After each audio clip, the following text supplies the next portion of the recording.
अस्सलाम वालेकुम स्टूडेंट्स, उम्मीद करती हूँ आप सब खैरियत से होंगे। आज हम लोग क्लास 6 की हिस्ट्री की बुक स्टार्ट कर रहे हैं। इसमें हमारे पास चैप्टर नंबर 1 है ancient civilization, Mesopotamian, Egyptian, Indus and Chinese. तो इस चैप्टर में हम लोग इसके शॉर्ट क्वेश्चन आंसर करेंगे। तो फर्स्टली मैं आप लोगों के साथ इसके नोट शेयर कर देती हूँ। इसमें हमारे पास फर्स्ट क्वेश्चन आता है, what is meant by primary and secondary sources of information. तो हम लोगों ने बताना है कि जो इन्फॉर्मेशन है उसके प्राइमरी सोर्सेज कौन कौन से हैं और सेकेंडरी सोर्सेज कौन कौन से हैं। तो फर्स्टली हम लोग पहले मेंशन करेंगे प्राइमरी सोर्सेज। इसकी फ़र्स्ट पे हम लोग इसकी डेफिनेशन डिस्कस करेंगे और लास्ट पे इसकी एग्जांपल्स को भी डिस्कस करेंगे।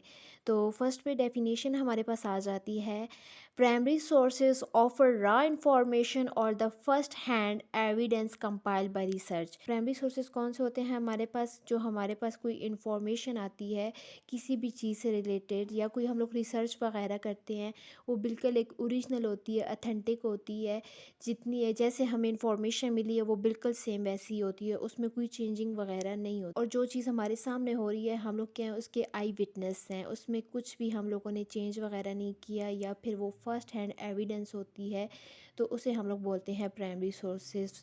इसमें हमारे पास एग्जांपल्स आ जाती हैं, गवर्नमेंट का डाटा जो होता है वो हमारे पास आ जाता है। उसके बाद स्टैटिक्स आ जाती है, न्यूज़पेपर रिपोर्ट्स आ जाती हैं या फिर रिसर्च रिपोर्ट आ जाती हैं। जैसे कि अब हमें किसी चीज़ से रिलेटेड इन्फॉर्मेशन मिली है या कुछ हम लोगों ने ऑब्ज़र्व वगैरह किया या कोई रिसर्च का काम किया है, तो क्या है कि हम लोग पहले उसके आई विटनेस हैं, जैसे हम लोगों ने उसे देखा है वैसे ही अब हम लोग क्या करेंगे कि उसे ऑब्ज़र्व करेंगे या उससे रिलेटेड रिसर्च करेंगे। फिर क्या होगा कि जो हमें इंफॉर्मेशन मिली है वो बिल्कुल ओरिजिनल है, अथेंटिक है, फिर हम लोग क्या करेंगे कि उसके फर्स्ट हैंड एविडेंस बनेंगे, हम उससे रिलेटेड क्या करेंगे, कुछ भी लिखेंगे। तो क्या हो गया कि हम लोगों ने प्राइमरी सोर्सेज हमारे पास ऐसे आ जाते हैं, जैसे हमें इंफॉर्मेशन मिली है बिल्कुल हम लोगों ने उसे वैसे ही आगे रिप्रेजेंट किया है, उसमें हम लोगों ने कोई भी चेंज वगैरह नहीं किया और ना ही हमने कुछ उसमें एक्स्ट्रा ऐड किया है। अब हमारे पास आ जाते हैं सेकेंडरी सोर्सेज। सेकेंडरी सोर्सेज में हमारे पास आ जाती है इसकी फर्स्ट पे definition, secondary sources analyse, interpret and restate information from primary sources. अब सेकेंडरी सोर्सेज में क्या होता है कि जो भी प्राइमरी सोर्सेज से रिलेटेड हमें डाटा मिला है, जैसे कि अब हमें प्राइमरी सोर्सेज का कोई डॉक्यूमेंट्स वगैरह मिला है, तो हम लोग क्या करेंगे उसी को लेके आगे थोड़ी सी चेंजिंग करके हम लोग क्या करेंगे उस जैसी हम लोग कोई दूसरा डॉक्यूमेंट्स बना लेंगे। अगर हमें कोई डॉक्यूमेंट्स मिलता है हम लोग उसमें कुछ चेंजिंग वगैरह करते हैं, तो वो क्या होगा कि हम लोग उसे कंडेंस कर लेते हैं, तो उससे हम लोग चेंज वगैरह कर देते हैं, वो क्या हो जाते हैं हमारे पास सेकेंडरी सोर्सेज आ जाते हैं। इसे हम लोग बोलते हैं सेकंड हैंड एविडेंस भी बोलते हैं। और ये जो इन्फॉर्मेशन वगैरह होती है हम लोग इसके आई विटनेस नहीं होते, बल्कि जैसे ही हमें प्राइमरी सोर्सेज से रिलेटेड इन्फॉर्मेशन मिलती है हम लोग कंडेंस करते हैं, कंडेंस करके हम लोग क्या करते हैं उसके सेकंड हैंड एविडेंस बन जाते हैं, हम लोग इसके आई विटनेस नहीं होते। इसमें हमारे पास एग्जांपल आ जाती है टेक्स्ट बुक, रिव्यूज़, ऐसे, क्रिटिसिज्म। अगर हमारे पास कोई बुक वगैरह आती है तो हम लोग क्या करेंगे कि जैसे हमारे पास पीछे पुरानी बुक्स पड़ी होती हैं, तो हम लोग जब न्यू बुक या न्यू एडिशन वगैरह स्टार्ट करते हैं तो हम लोग क्या करेंगे कि उसमें थोड़ी बहुत चेंजिंग लाएंगे, कुछ एक्स्ट्रा टॉपिक्स, कुछ एक्स्ट्रा चैप्टर्स ऐड कर देंगे और जो कुछ पुराने चैप्टर्स हैं उन्हें हम लोग रिमूव कर देंगे और कुछ नई इन्फॉर्मेशन वगैरह डाल देंगे। तो हम लोगों ने क्या कर दिया, उस इन्फॉर्मेशन को कंडेंस कर दिया, इसे हम लोग बोलते हैं सेकेंडरी सोर्सेज। आगे हमारे पास इसका सेकंड क्वेश्चन आता है, where is an archaeological site of Mehrgarh. हम लोगों ने बताना है कि जो मैगरा है वो कहाँ पे प्रेजेंट है।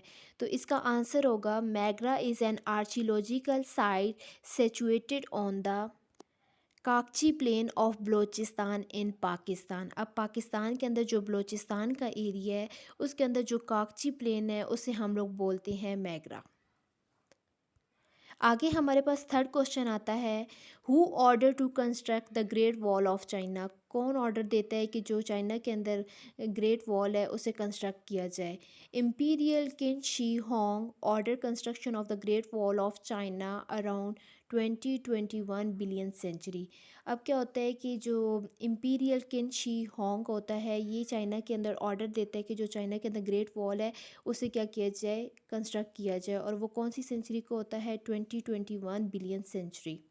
आगे हमारे पास इसका फोर क्वेश्चन आता है, what type of writing system was use in Indus valley civilisation.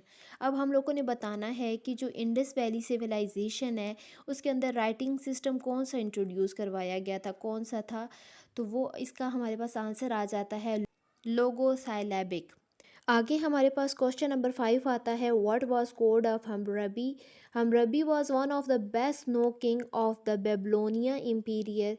Under Hammurabi Babylon gain more control over Mesopotamia. One of his most important achievement was the code of Hammurabi. अब जो हम्बरबी था वो क्या था कि एक किंग था बेबलोनिया के इंपीरियर का। उसने क्या किया है कि जो बेबलो था उसने क्या किया था कि मेसोपोटामियम के ऊपर अपना सारा कंट्रोल कर लिया था, और वो ही हम्बरबी की बहुत बड़ी अचीवमेंट थी। अच्छा स्टूडेंट, आगे हमारा नेक्स्ट क्वेश्चन आता है, टिक द करेक्ट आंसर। तो हम लोगों ने क्या करना है, एक ऑप्शन के ऊपर टिक करना है। तो फर्स्ट पे हमारा आता है, Mesopotamian civilization started in about. तो हम लोगों ने बताना है कि मेसोपोटामियम सिविलाइजेशन कब स्टार्ट हुई थी? 4500 बिलियन सेंचुरी। तो इसका ऑप्शन क्या होगा? ए ऑप्शन होगा, उसे मार्क कर लें। आगे सेकंड आता है, the river Nile flow in. तो हम लोगों ने बताना है जो रिवर नील है वो कहाँ पे फ्लो करता है। तो इसका ऑप्शन आएगा इजिप्ट। तो ऑप्शन नंबर सी जो है आप उस पर मार्क कर लें। आगे हमारे पास थर्ड पे आता है, silk was discover in China in. तो हम लोगों ने बताना है कि चाइना के अंदर सिल्क कब डिस्कवर हुआ था? 2700 बिलियन सेंचुरी। तो इसका ऑप्शन क्या होगा? बी, उसे मार्क कर लें। आगे हम नेक्स्ट पेज पे मूव करें तो हमारा आता है, the large cities of Indus civilisation were Mohenjodaro and.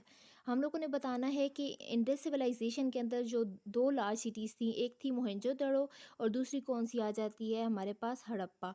तो इसका ऑप्शन क्या होगा? डी, डी को मार्क कर लें। आगे नेक्स्ट आता है, classes of society in ancient Egypt were. हम लोगों ने बताना है कि एंशियंट इजिप्ट के अंदर क्लासेस ऑफ सोसाइटीज़ कितनी थी। तो हमारे पास क्लासेस ऑफ सोसाइटी 6 थी, तो आप सी ऑप्शन को मार्क कर लें।